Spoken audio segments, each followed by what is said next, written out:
ഇന്ന് സഭയായിട്ട് ക്രിസ്തീയ കുടുംബദിനം എന്ന രീതിയിൽ കൊണ്ടാടുകയാണല്ലോ. ക്രൈസ്തവ ജീവിതത്തിൻ്റെ ധന്യത വ്യക്തികൾ, കുടുംബങ്ങൾ കർത്താവുമായിട്ടുള്ള ബന്ധത്തിൽ നിലനിന്ന് വളരുക എന്നുള്ളതാണ്. ആ രീതിയിൽ ദൈവത്തിൻ്റെ പദ്ധതിയിൽ കുടുംബത്തിനുള്ളതായ പ്രാധാന്യം എന്ത് എന്ന് ചിന്തിക്കുകയും ആ കുടുംബത്തിൻ്റെ സുസ്ഥിരത എങ്ങനെ സാധ്യമാകും, ആരോഗ്യപരമായ ഒരു കുടുംബ ജീവിതത്തിൻ്റെ സാധ്യത എന്ത് എന്നൊക്കെ ചിന്തിക്കുന്നതായ ദിവസങ്ങളാണ്. വായിച്ചതായ വേദഭാഗങ്ങളെല്ലാം തന്നെ ഓരോ കുടുംബത്തിൻ്റെ പ്രത്യേകത വെളിപ്പെടുത്തുന്ന ഒന്നായിട്ട് നാം കാണുന്നുണ്ട്. നീതിമാനായ ഇയ്യോബ് ഇപ്രകാരമാണ് ദൈവത്തിൻ്റെ ഹിതപ്രകാരം തൻ്റെ ജീവിതത്തെ നയിച്ചത് എന്ന് പഴയ നിയമ വേദഭാഗത്ത് നമ്മൾ വായിച്ചു കേട്ടു.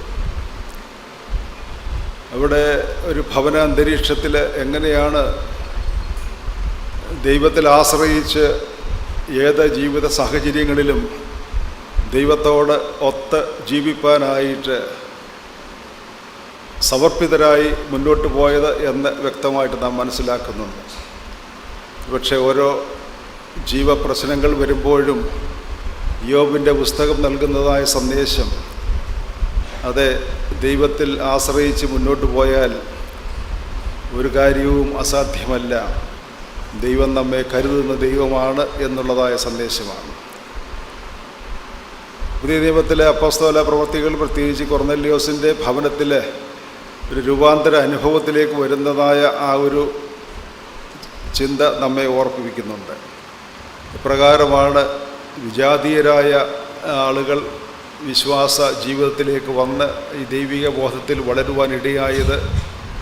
ക്രിസ്തുമാർഗത്തിൽ വിശ്വാസത്തിൽ ഉറച്ച് എങ്ങനെ ജീവിതത്തെ നയിപ്പാൻ സമർപ്പിതരായി എന്നുള്ളതായ ആ ഒരു ചിന്തയൊക്കെ ഇവിടെ നൽകുന്നുണ്ട്.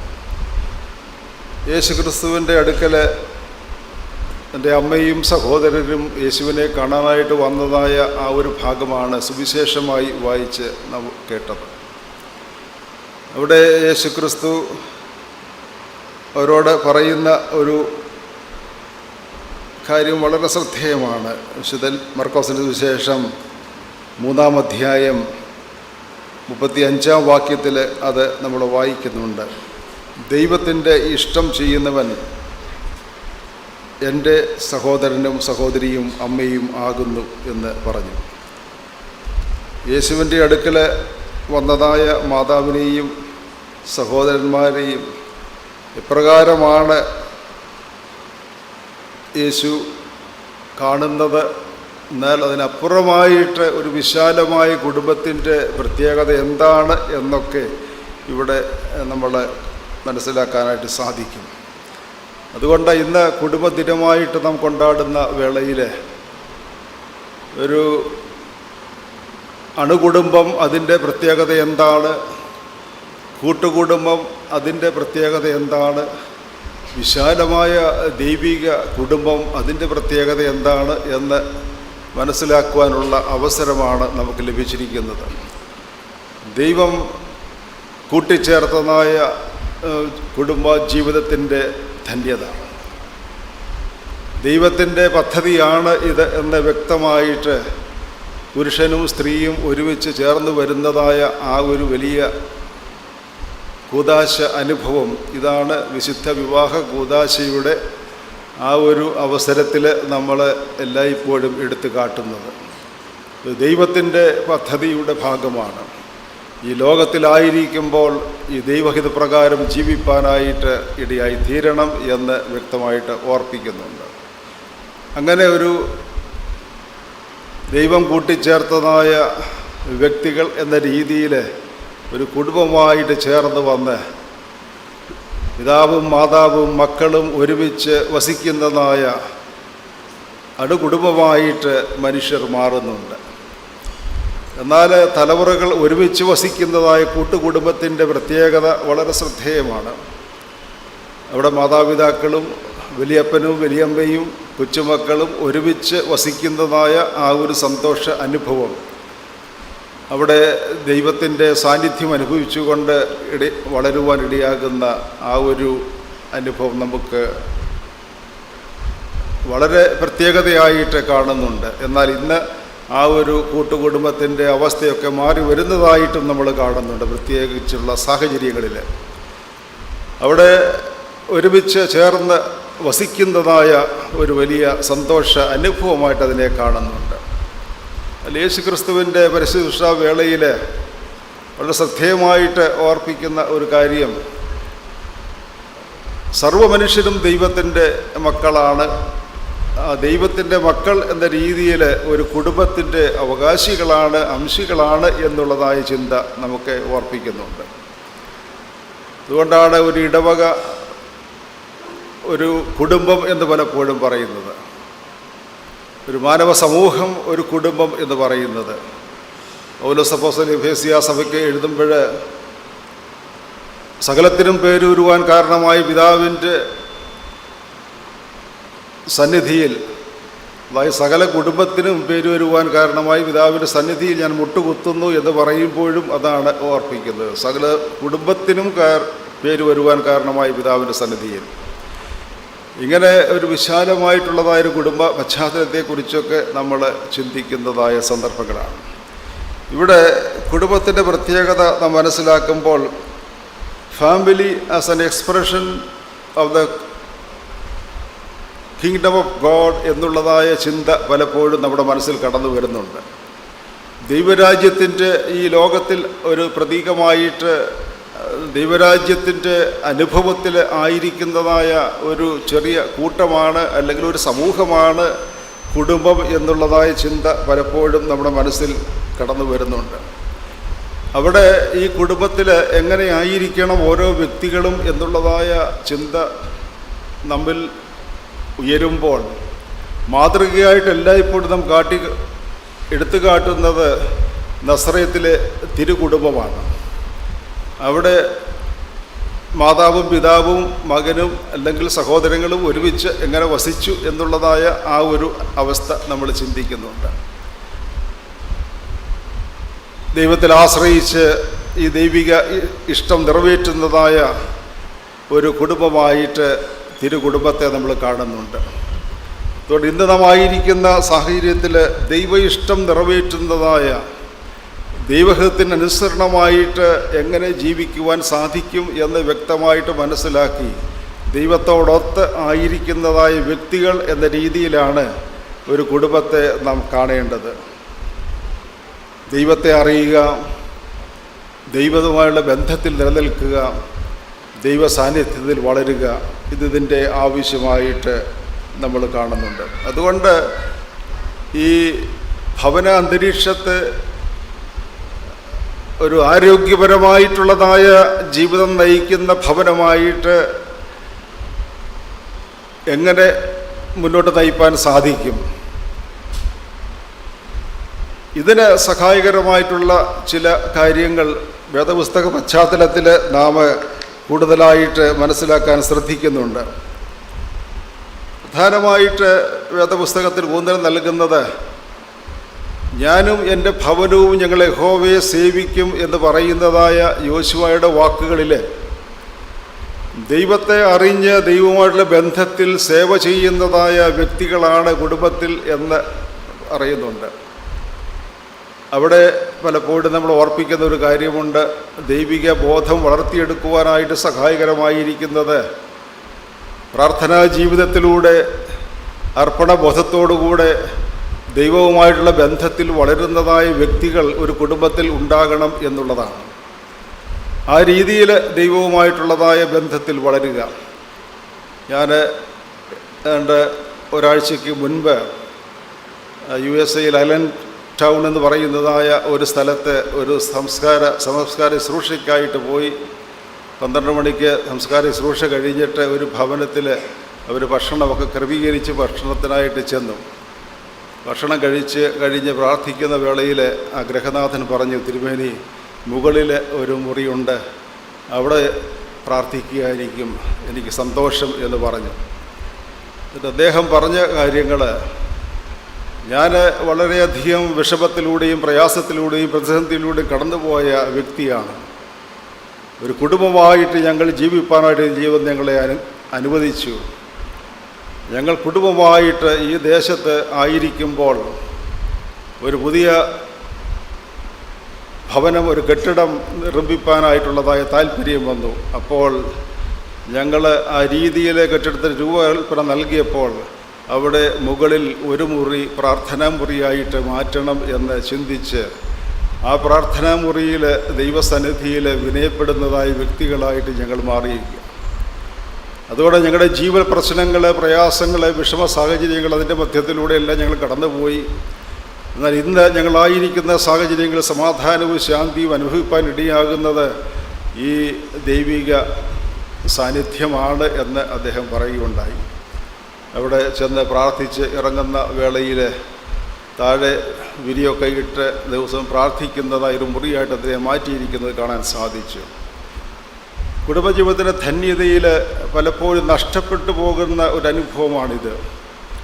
പലവിധമായിട്ടുള്ളതായ നമ്മുടെ തിരക്കുകളുടെ മധ്യത്തിൽ ഓരോ ജീവിത സാഹചര്യങ്ങളിൽ സമയമില്ല എന്ന് പറഞ്ഞ് മാറുന്നതായ സാഹചര്യത്തിൽ ദൈവവുമായിട്ടുള്ള ബന്ധത്തിൽ ആയിരിക്കാൻ പ്രാർത്ഥനയ്ക്കോ ദൈവവചന ധ്യാനത്തിനോ നമ്മൾ പ്രാധാന്യം നൽകാതെ പോകുന്നതായ സാഹചര്യം, അവിടെ കുടുംബത്തിൻ്റെ ഭദ്രത കാത്ത് സൂക്ഷിക്കുവാൻ ഇടയാകാതെ, സാധ്യമാകാതെ തകർച്ചയുടെ പാതയിൽ വികലമായ അനുഭവത്തിൽ മാറിപ്പോകുന്നതായ കുടുംബങ്ങളായിട്ട് പലപ്പോഴും മാറാൻ സാധ്യതയുണ്ട്.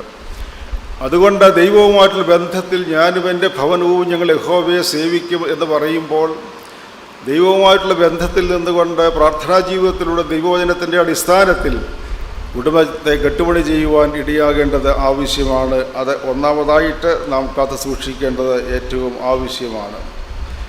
രണ്ടാമതായിട്ട് നമ്മളിന്ന് യോഹന്നാൻ്റെ ലേഖനത്തിൽ വായിച്ചു കേട്ടതായ സന്ദേശം, സ്നേഹത്തിൽ നിലനിൽക്കുന്നതായ വ്യക്തികളായിട്ട് നിങ്ങൾ കാണണം എന്നുള്ളതാണ്. നിങ്ങൾ വെളിച്ചത്തിൻ്റെ മക്കളാണ് എങ്കിൽ ഈ സ്നേഹം വെളിപ്പെടുത്തുന്ന വ്യക്തികളാണ് നിങ്ങൾ. അതുകൊണ്ട് ദൈവസ്നേഹം അനുഭവിച്ചുകൊണ്ട് ആ സ്നേഹത്തിൽ പരസ്പരം നിൻ്റെ സഹോദരനോട് ബന്ധപ്പെടുന്നതായ, മറ്റുള്ളവരോട് ബന്ധപ്പെടുന്നതായ ഒരു ജീവിതക്രമം ആവശ്യമാണ് എന്ന് വ്യക്തമായിട്ട് ഓർപ്പിക്കുന്നുണ്ട്. അതുകൊണ്ട് സ്നേഹത്തിൽ നിലനിൽക്കുന്നതായ കുടുംബം, എൻ്റെ മാതാവിന്, എൻ്റെ പിതാവിന്, മക്കൾക്ക് ഉള്ളതായ ആ ഒരു ബന്ധത്തിൻ്റെ ഊഷ്മളത സ്നേഹബന്ധമാണ് എന്ന് വ്യക്തമായിട്ട് മനസ്സിലാക്കേണ്ടത് ആവശ്യമാണ്. ഇങ്ങനെയുള്ള സ്നേഹബന്ധം നിലനിൽക്കുമ്പോഴാണ് റൈറ്റ് റിലേഷൻഷിപ്പ് വളർത്തിയെടുക്കുവാനായിട്ട് സാധിക്കുന്നത്. We need to develop the right relationship with one another. ഇത് വളരെ ശ്രദ്ധേയമായിട്ട് കാണുന്നതുണ്ട്. Unless you love one another you cannot have this relationship. മറ്റുള്ളവരെ ആദരിക്കുവാനും അംഗീകരിക്കുവാനും സാധ്യമാകുന്നത് ഈ ബന്ധങ്ങളുടെ ഊഷ്മളതയാണ് എന്ന് വ്യക്തമായിട്ട് നാം മനസ്സിലാക്കേണ്ടത് ആവശ്യമാണ്. അതുകൊണ്ട് ദൈവത്തിൽ ആശ്രയിച്ചുകൊണ്ട് ഈ ബന്ധത്തിൽ നിലനിൽക്കുന്ന സ്നേഹത്തിൽ ഐക്യപ്പെടുന്നതായ ജീവിതക്രമമായിട്ട് നമ്മുടെ ജീവിതം മാറുക ഇതാവശ്യമാണ്. ഇങ്ങനെയുള്ളതായ ജീവിത സാഹചര്യങ്ങൾ നയിക്കുമ്പോഴാണ് ഒരു വിശാലമായ കുടുംബത്തിൻ്റെ ആ ഒരു സാധ്യത, അതിൻ്റെ ഒരു പ്രത്യേകത നമ്മൾ മനസ്സിലാക്കുന്നത്.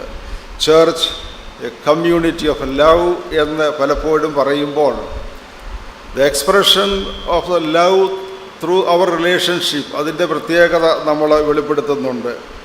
ഇവിടെ ഫാമിലി ഓഫ് ഫാമിലീസ് എന്നുള്ളതായ ചിന്തയിൽ ഒരു ഇടവകയോ സഭയോ ഒക്കെ കാണുമ്പോൾ, സമൂഹത്തെയൊക്കെ കാണുമ്പോൾ പല കുടുംബങ്ങൾ ഒത്തുചേരുന്നതായ വിശാലമായിട്ടുള്ളതായ ദൈവിക ഭവനമാണ് എന്നുള്ളതായ, ദൈവിക കുടുംബമാണ് എന്നുള്ളതായ ചിന്ത നമ്മെ ഭരിക്കേണ്ടത് ആവശ്യമാണ്.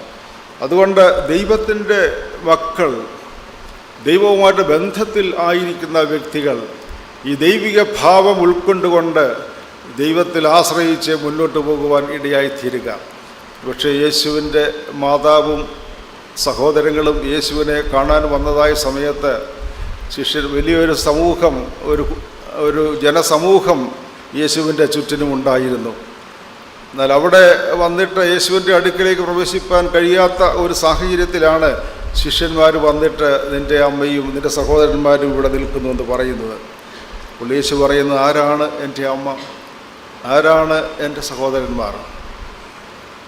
രക്തബന്ധത്തിനപ്പുറമായിട്ട് മാനുഷിക ബന്ധം വെളിപ്പെടുത്തുന്നതായ കർത്താവിൻ്റെ വലിയ ഒരു സമീപനം ഇവിടെ നമുക്ക് കാണാൻ സാധിക്കുന്നുണ്ട്. രക്തബന്ധത്തിൽ മാത്രം ഒതുങ്ങി നിൽക്കുന്നതായ കുടുംബത്തെ അല്ല യേശു വിഭാവന ചെയ്യുന്നത്. എന്നാൽ എല്ലാ മനുഷ്യരും ദൈവത്തിൻ്റെ മക്കളാണ് എന്നുള്ള ബോധത്തിൽ എല്ലാ മനുഷ്യർക്കും ലഭ്യമായിരിക്കുന്നതായ ദൈവിക കൃപ അതനുഭവിപ്പാനായിട്ട് അവർക്ക് സാധ്യമാണ് എന്നുള്ളതായ ചിന്തയിൽ എല്ലാ മനുഷ്യരെയും ഉൾക്കൊള്ളുന്നതായ ദൈവത്തിൻ്റെ ഇടപെടലാണ് ദൈവരാജ്യത്തിൻ്റെ അനുഭവം എന്ന് വ്യക്തമായിട്ട് ഓർപ്പിച്ചുകൊണ്ട് എൻ്റെ അമ്മയും എൻ്റെ സഹോദരനും സഹോദരിയും എന്ന് പറയുന്നത് എൻ്റെ ഇഷ്ടം ചെയ്യുന്നവരാണ്, എന്നോടൊപ്പമായിരിക്കുന്നവരാണ് എന്ന് യേശു വ്യക്തമായിട്ട് ഓർപ്പിക്കുന്നുണ്ട്. അതുകൊണ്ട് ദൈവ ഇഷ്ടം ചെയ്തുകൊണ്ട് ദൈവത്തിനും മനുഷ്യർക്കും പ്രസാദകരമായിട്ട് ഈ ലോകത്തിൽ ജീവിപ്പാനായിട്ട് ദൈവം നമ്മെ ലോകത്തിലാക്കിയിരിക്കുന്നു. ഓരോ കുടുംബത്തെയും ദൈവം ആശീർവദിച്ച് ഈ ലോകത്തിലാക്കുമ്പോൾ ആ കുടുംബത്തെ പറ്റിയുള്ളതായ ഉദ്ദേശം എന്താകുന്നു, ആ കുടുംബത്തെക്കുറിച്ചുള്ളതായ ദൈവത്തിൻ്റെ പദ്ധതി എന്താകുന്നു, ഇത് വ്യക്തമായി മനസ്സിലാക്കിക്കൊണ്ട് പ്രാർത്ഥനാ ജീവിതത്തിലൂടെ ദൈവമാണ് സർവ്വമെന്നുള്ളതായ ബോധത്തിൽ ഞാനും എൻ്റെ ഭൗരവും ഞങ്ങൾ യഹോവയെ സേവിക്കുമെന്നുള്ളതായ ചിന്തയോടുകൂടെ പരസ്പര സ്നേഹത്തോടുകൂടെ ഐക്യത്തോടുകൂടെ പരസ്പര ബന്ധത്തോടുകൂടെ ഒരുമിച്ച് ജീവിക്കുന്നതായ ധന്യമായ ജീവിതം ദൈവം ആഗ്രഹിക്കുന്നു. ആ ധന്യമായ ജീവിതം എല്ലാ ഭവനങ്ങളിലും ഉണ്ടാകണമേ. മക്കൾ മാതാപിതാക്കളെ അറിയണം, മാതാപിതാക്കൾ മക്കളെ അറിയണം. ഒരു കുടുംബം സമീപത്തുള്ളതായ മറ്റു കുടുംബത്തെ അറിയണം. ഇടവകയിലുള്ള എല്ലാ കുടുംബങ്ങളും പരസ്പരം മനസ്സിലാക്കണം. ആവശ്യങ്ങൾ, പ്രയാസങ്ങൾ, വിഷമതകൾ ഇത് വ്യക്തമായി മനസ്സിലാക്കി ഓരോ വ്യക്തിയോട് ഇടപെടുവാനും അവരോട് ദൈവികമായിട്ടുള്ളതായ ആ ഒരു സാമീപ്യം നൽകുവാനും മനുഷ്യത്വപരമായിട്ട് അവരോട് സമീപിക്കുവാനും ഇടയാകുമ്പോഴാണ് ദൈവഭവനമാണ്, ദൈവത്തിൻ്റെ കുടുംബമാണ്, അതിൻ്റെ അംശികളാണ് നാം എല്ലാവരും എന്നുള്ളതായ ബോധം നമുക്കുണ്ടാകുന്നത്. ആ നിലയിൽ ഇടവക വളരുവാൻ പ്രത്യേകിച്ച് ഈ ഒരു ജൂബിലി വർഷം സാധ്യമാകട്ടെ, തുടർന്നുള്ളതായ നാളുകൾ സാധ്യമാകട്ടെ. ഇടവകയിലെ എല്ലാ ഭവനങ്ങളും ആ രീതിയിൽ പരസ്പര ബന്ധത്തിൽ നിലനിന്ന് ദൈവത്തെ മഹത്വപ്പെടുത്തുവാൻ ദൈവം സഹായിക്കട്ടെ എന്ന് പ്രാർത്ഥിക്കുകയും ആശംസിക്കുകയും ചെയ്യുന്നു. കുടുംബം ദൈവരാജ്യത്തിൻ്റെ പ്രകാശനമാണ്, ദൈവത്തെ ലോകത്തിന് കാട്ടിക്കൊടുക്കുന്നതായ ഇടമാണ്, ദൈവ സാന്നിധ്യം വെളിപ്പെടുത്തുന്നതായ ഈ ലോകത്തിലെ ന്യൂക്ലിയർ ഫാമിലിയാണ് എന്നുള്ളതായ ആ ഒരു ചിന്ത നമ്മെ ഭരിക്കണം. ദൈവത്തിൻ്റെ കൃപ നാം എല്ലാവരുടെ മേലും ഉണ്ടായിരിക്കട്ടെ.